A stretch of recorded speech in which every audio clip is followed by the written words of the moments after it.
Hey everybody, my name is Lisa. I'm the Crafty Goddess. Hello and welcome. I'm aware this video is long overdue. I saw on my homepage that it's been over a month since I last posted anything. I have been busy. Last we spoke, I was about to start radiation treatments, and I am glad to say that the 20 sessions are now over. So that's great. I it's kind of ironic. My last treatment was the same day as my birthday. So I can think of worse ways to celebrate my birthday than completing, a cancer treatment that looks like it's working. So um, I spoke with my radiation oncologist a while back, and she said everything seems to be on the up and up, but she did recommend that I rest as much as possible, which is what I've been doing. But yeah, it's been since September-ish sometime. So I thought I would do another little yarn, tea, chat, catch up type of thing. I haven't really bought any new yarn lately.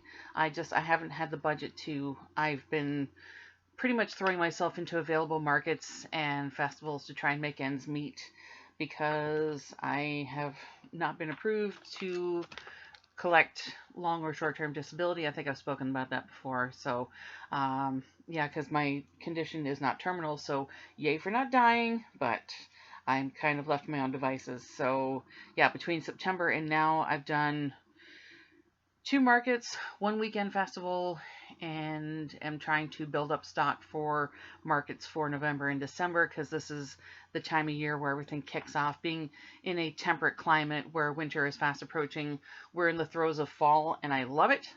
The temperatures are dropping, warmer garments are a necessity, but I'm also in need of making some extra money. So that's what I've been keeping my time with. That's why I'm working on something right now. I'm actually working on a poncho. So yeah, September I started radiation therapy. I'm gonna be jumping all over the place. I'm sorry, my brain has just turned to mush. I started radiation treatments. I was scheduled for 20. I completed 20 successfully. Although one of the days for the treatments, I actually had to cancel it because the Wheels of Hope, the transportation program through the Canadian Cancer Society, is experiencing a shortage of drivers here in the southwestern Ontario region and need extra drivers desperately.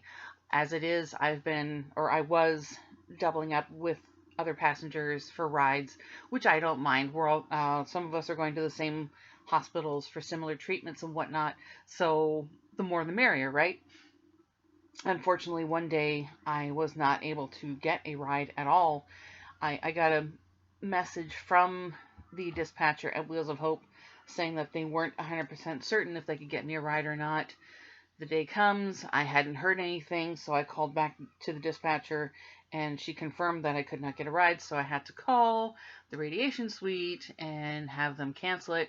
They didn't cancel it, so I wasn't shorted one. I wasn't reduced from 20 to 19. They just took the extra treatment and tacked it on at the end, which was my birthday. And it was funny because the receptionist was very concerned, like, are you okay? Are you sick? Is everything fine? I just said, no, I'm fine. I just can't get a ride. I don't live in the same town as the hospital and I don't drive. So nobody's fault really. It just these things unfortunately happen. So I had to do that.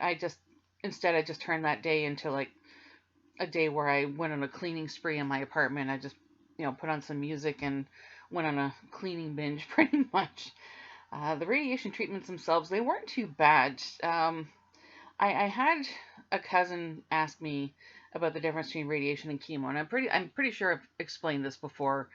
In regards to chemotherapy, sort of being like a power wash when you take a vehicle to get washed, and it just blasts everything, and then the radiation goes in as like a detail, like sort of to take care of the little bits and pieces that may still be floating around, because I am at risk of something called microscopic disease. So there may have been cancer cells just floating around that the radiation took care of. And I just realized I don't have my fairy lights on. Hang on a second. Do you? And there we go. Okay, can't. Well, I guess you can sort of see them. Whatever. I think they're pretty. So, and in comparison to chemotherapy, which um, the sessions for chemo would last anywhere from 2 to 4 or 5 hours for me personally, depending on whether or not I was having immunotherapy piggybacked on top of it. The radiation treatments were a breeze. I would show up 15 minutes early for my appointment, sometimes even hours earlier, and if they could take me in earlier to get treated, then I would go in earlier and I'd be done a lot faster. But I would show up early for my treatments, get changed into the gown, into the scrubbies, change into those oh so cute paper boots that they give you in the hospital, just for protection's sake. And you go in to this corridor. It's roped off actually. Like the radiation suites are roped off, obviously for safety reasons because of radiation. So they would. I was telling my husband it felt like I was being given a VIP treatment going into this exclusive club, because I would walk up, they would ask to see my ID, my wristband, and then they would peel back the rope and they would escort me down the corridor into this room, and it definitely felt like a VIP experience. It was lovely. I mean, the reason for being there obviously wasn't so lovely, but the experience was just so wonderful. The technicians were always so happy to see me. They were always in such a good mood. After a while, it was just like, oh, hey, how you doing? Blah, blah, blah. And of course, at the end of the day, I'd be like, all right, see you tomorrow.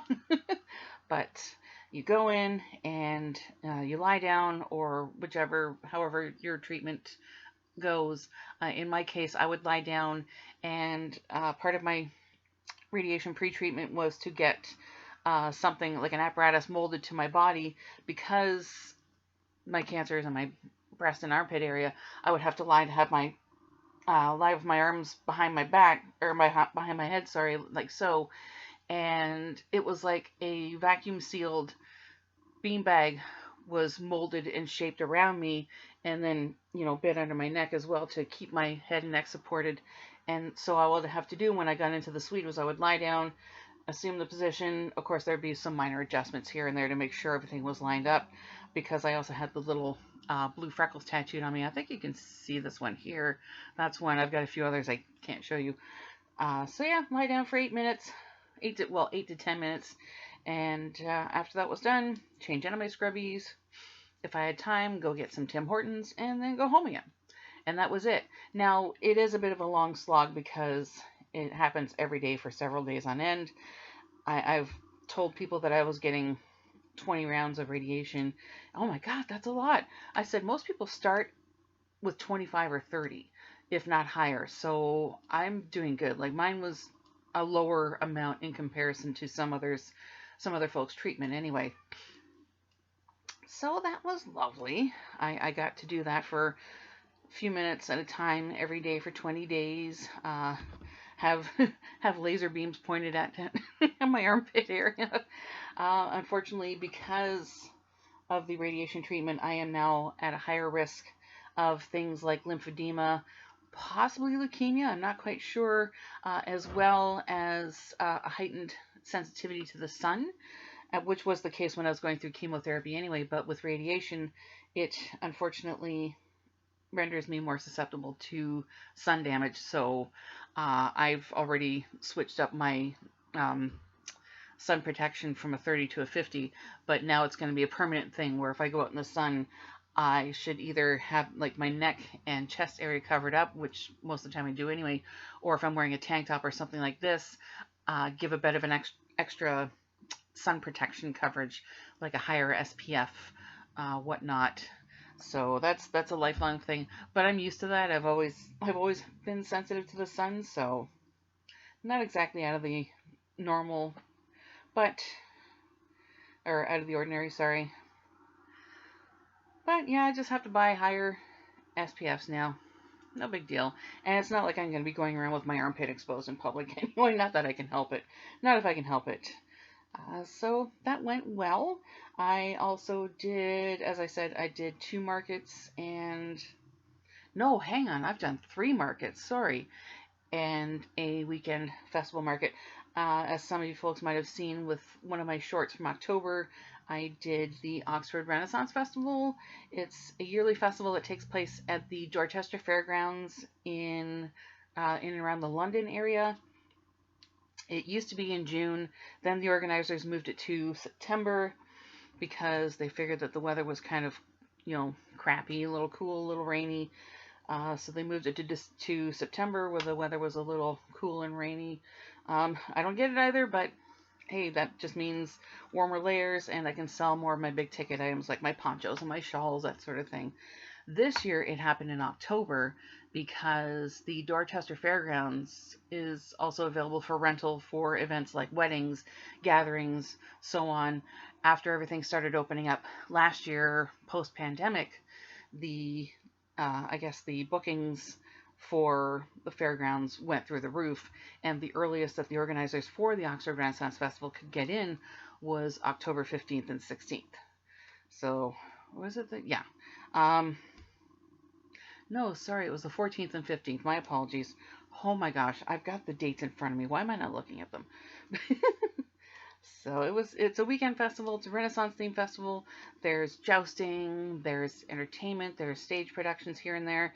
There's a live cast that goes through the grounds. There's hundreds of vendors, obviously myself included, and there's a pub. Sometimes you get bands in or musical acts to perform, and it's an absolutely lovely time.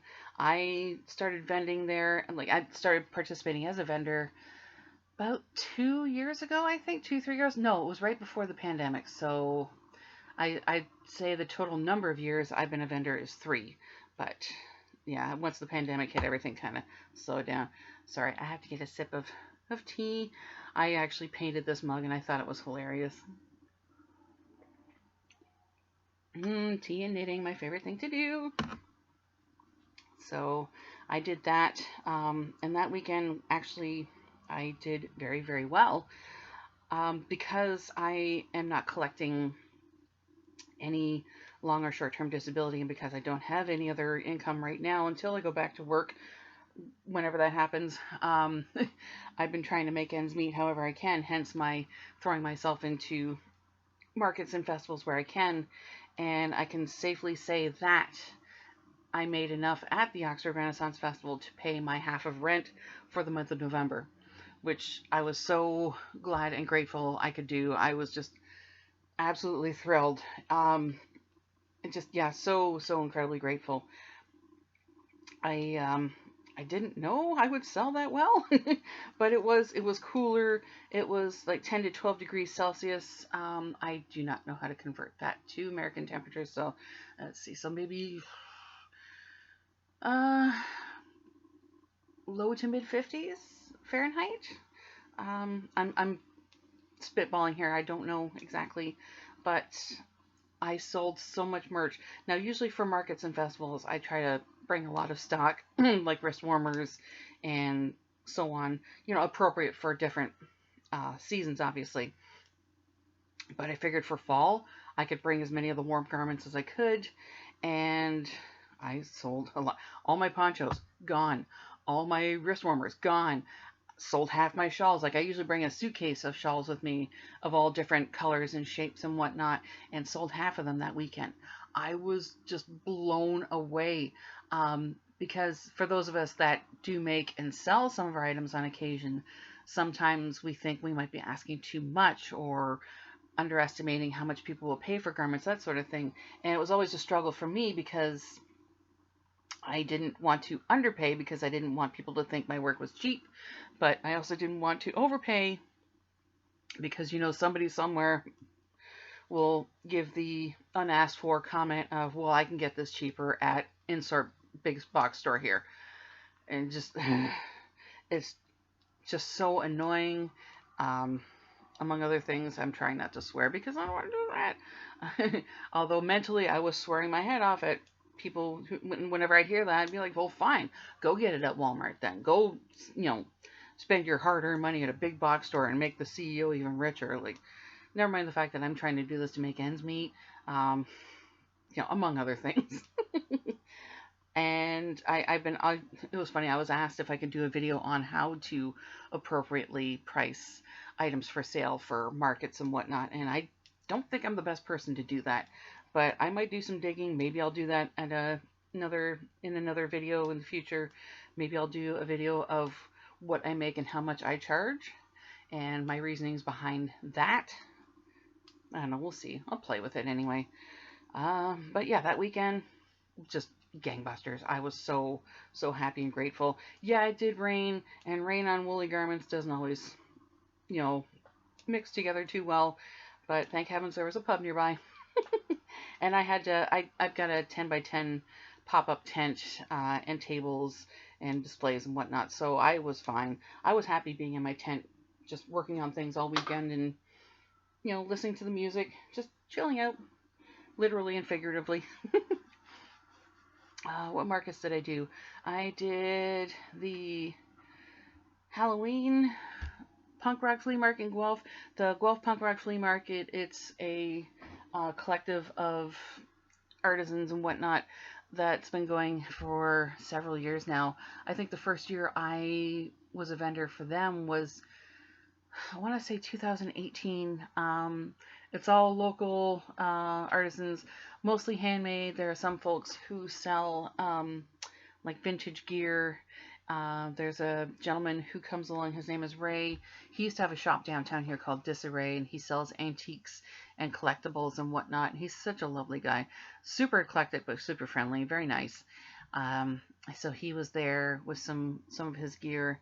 I was there with my handmade stuff. My sister came over to hang out and to help me haul stuff to her place because the Halloween punk rock flea market was on October 22nd, and my mom and sister really wanted me to come by to open my birthday presents and hang out. So she came over to help me haul things back to their place to do that.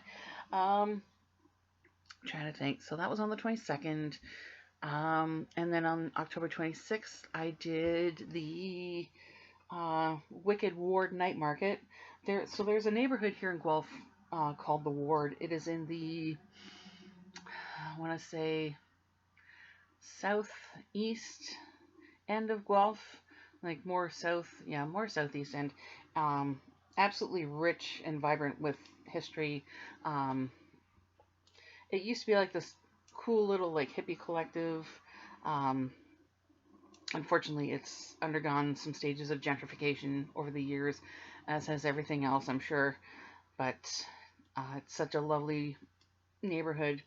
I actually used to rent out the basement of my mom's house when she lived in the ward several years ago, before cancer showed up for her. And I miss that neighborhood so much. I want back in so bad. All these little like side streets. There's a river and a trail that follows the river that goes from, like, I'd say the middle of Guelph, like a central location, right to the outer edges of it, and beyond. Tons of wildlife. I would always see ravens like swooping in and amongst the trees, and just so beautiful, like ravens and crows and herons. Oh my gosh, you ever seen a heron up close? It's like watching a pterodactyl take flight. Just beautiful, but kind of like I've never seen one in person before. It was slightly terrifying.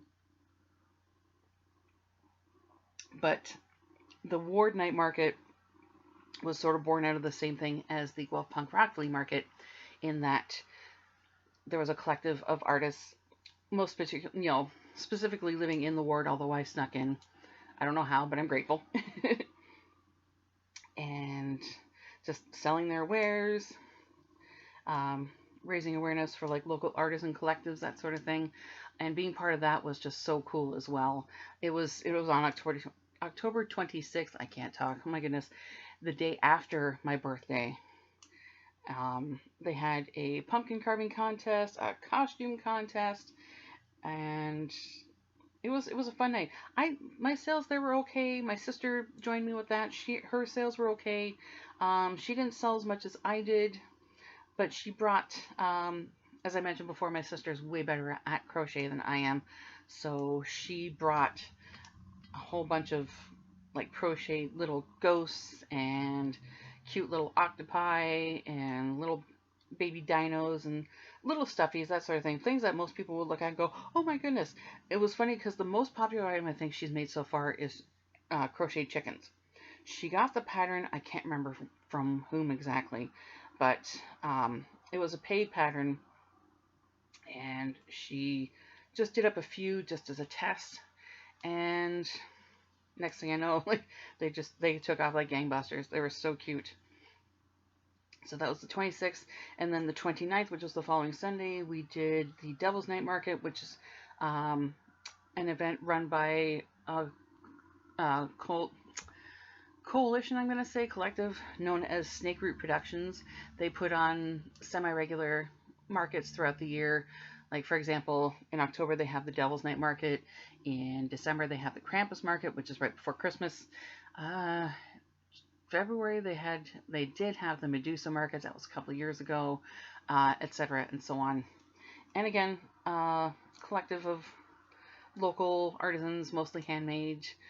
We did that. She actually sold better than I did that day because my sister, I should say, because everybody was losing their minds over the little crocheted amigurumi that she did. I knit up a bunch of pumpkins, and I think between the Wicked Ward Night Market and the Devil's Night Market, I sold 4.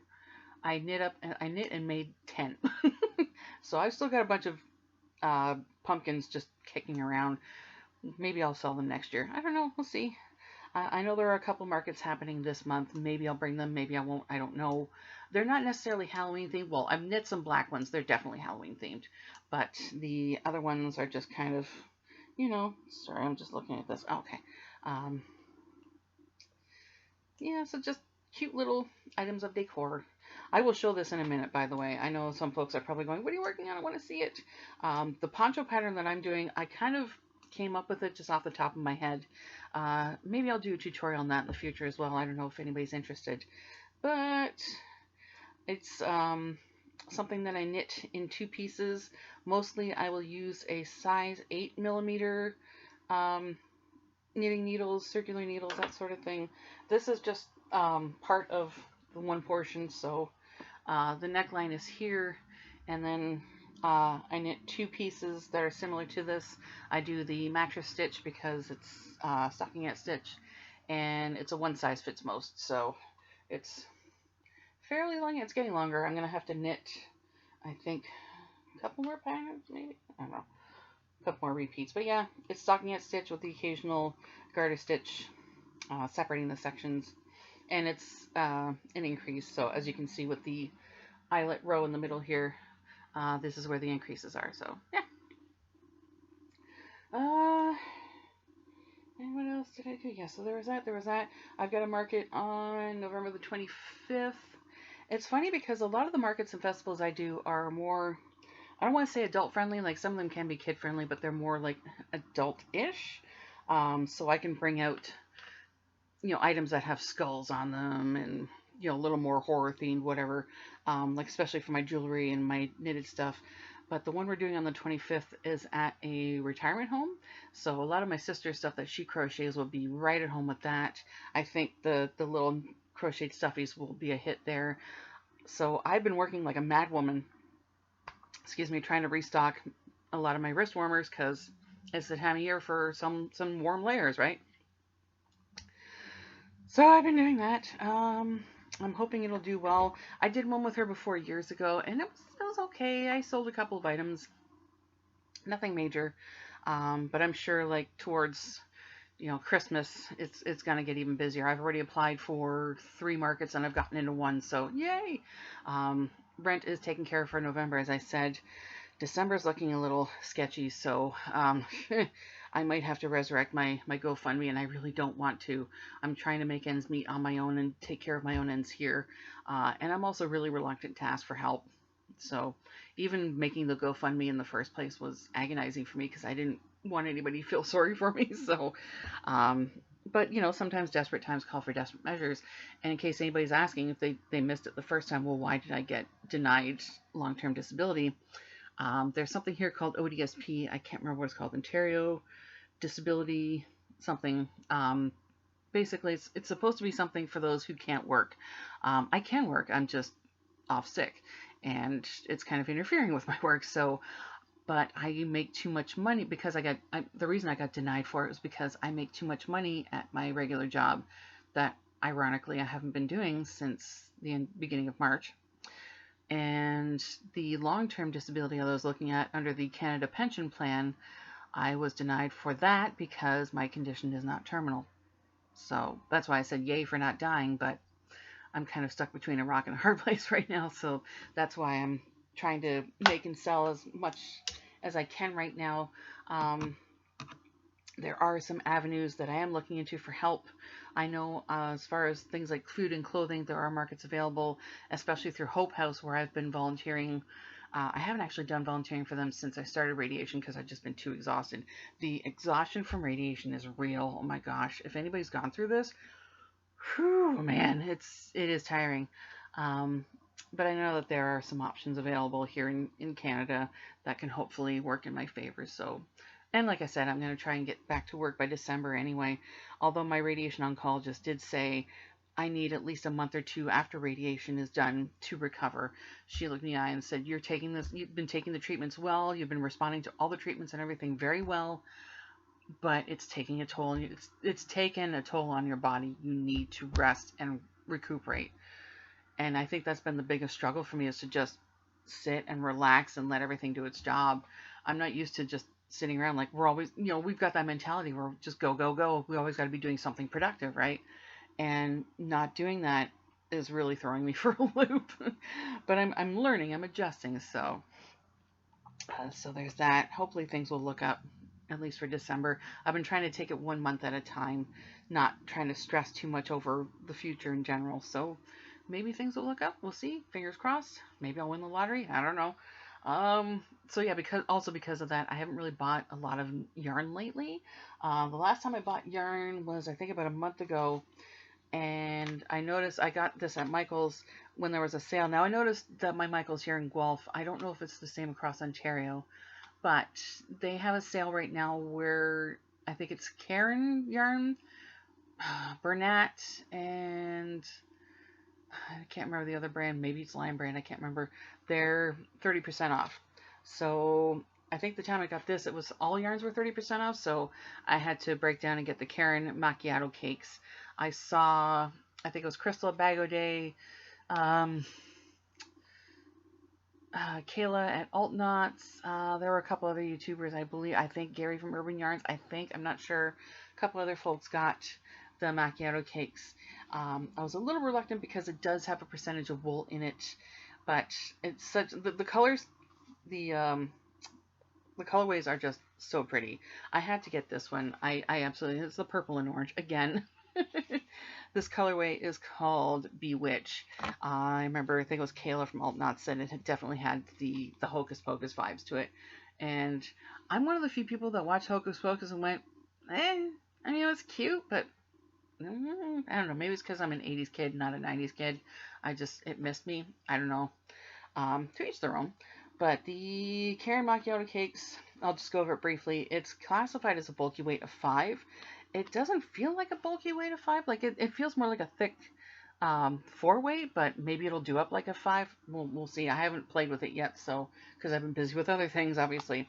So it takes a 6mm knitting needle, which works out to US 10. Same with the crochet hook, 6mm 10 or the J hook. And it's 80% acrylic, 20% wool. And because it's got a wool content, it is advised hand wash, lay flat to dry. Understandable. Each cake weighs 8 ounces or 227 grams and measures 481 yards or 440 meters. Now the regular cost for the macchiato cakes in Canada is $14.99. I don't buy yarn at Michael's unless there's a sale or I have a coupon, because just like everything else over the past few years, the cost of yarn has gone up exponentially. I'm not impressed. So I'm a little about that, just like grr. But I did get a few cakes of this. I'm thinking about turning this into either a shawl or a lightweight poncho. Maybe a crocheted poncho pattern would look really cool with this. I believe Kayla from Alt Knots turned hers into one of those crocheted cocoons, which I've been making as well, where you basically turn either a huge granny square or crocheted square of your choice, make it a perfect square, and then sew up the sides to a certain length. I think 6 to 8 inches, whatever. Leave a hole for your arms, obviously, and then it works as a cocoon. So I started making those. My sister, on the other hand, is going hexagon cardigan crazy right now. She's much better and faster at crochet, so we kind of made a deal for upcoming festivals that we're doing. She'll do the hexagon cardigans, I'll do the cocoons, like just the squares, because she's much better and much faster at it than I am. So that's the agreement we've come upon. And I've currently, oh, I don't have it with me, sorry. I started crocheting one out of the Premier Yarns coffee shop. Yeah, I do have coffee shop here. This isn't the colorway that I'm using, but this is the yarn that I'm using. This is the Premier Yarns coffee shop, and it's got a wool percentage as well, 85% acrylic, 15% wool, and I do believe, okay, this says machine wash warm, lay flat to dry. I'd hand wash it. Anyway, so that's all that's been going on my end. Sorry for the blathering and catching up, but I figured it's been a while. Thought I'd give you lovely folks a heads up. And for those who have subscribed over the past couple months, thank you so much for doing that. I feel kind of guilty because I haven't put anything out in over a month, but thank you so much for signing up. I think my next, I want to experiment with doing a live stream. I know I mentioned that last time. Maybe when I get a bit more energy back. I'm actually surprised I have enough energy to do this right now. But I was thinking about doing a live stream at some point.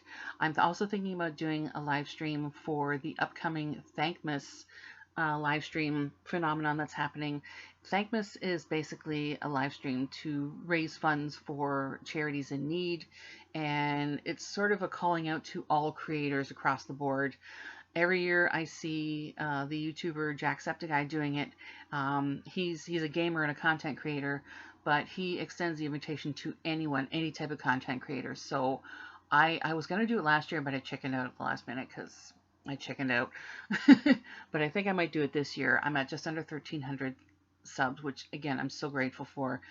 Maybe with a larger audience, I might have a little bit more bravery in my arsenal to actually do something. I was thinking maybe like a create-a-thon, like sort of a make-a-thon, just make a bunch of cute and quirky Christmas crafts, just as that you can do with your kids or in your spare time, whichever. So if you think that's a fun thing to do that you might want to tune into, let me know. If you have any ideas on what I can do on that live stream, I'm open to suggestion. But I think I'm going to close it up for now. It's just over half an hour. I've been blathering long enough, and I've worked on this poncho. I'll probably keep working on it anyway. Maybe after a nap. I swear, I was told that the exhaustion was accumulative, and I'm definitely feeling it. I hit the peak of it this week. I could sleep for a week and not feel guilty, so. But I am healing up. I'm doing good. I'm doing okay. I'm not in remission territory yet, but I'm definitely heading towards cure territory, which is amazing. And I'm so glad and grateful for that. But yeah, thanks again so much for having my back for the past little while. I really appreciate it. I will try to be more, regular with my content offerings now that the major treatments are done. So, yay! So if you like what you saw, please give this video a thumbs up. I appreciate all of the positive feedback. If you have any suggestions down below as to craft ideas I can make for the upcoming Thankmas, I'm going to say telethon, or if you want to let me know what you folks have been working on lately, feel free to comment down below. I would love to see what you're working on. And if you haven't already done so, please go down here and hit subscribe, as well as the notification bell, and it'll let you know when I put up more videos, and hopefully it'll be more often than once a month. Thanks so much. Thank you all for tuning in and subscribing and listening to me blather. Take care of yourselves. Stay safe. Don't forget to get your parts checked. I know we're done the Pinktober thing now, but I'm going to be the biggest pain in the backside to everybody. Anything looks or feels weird, get to a doctor. Early detection saves lives. It's working for me. So please take care of yourselves. Please stay safe and keep making cool stuff. And hopefully we'll talk again soon. All right. Bye.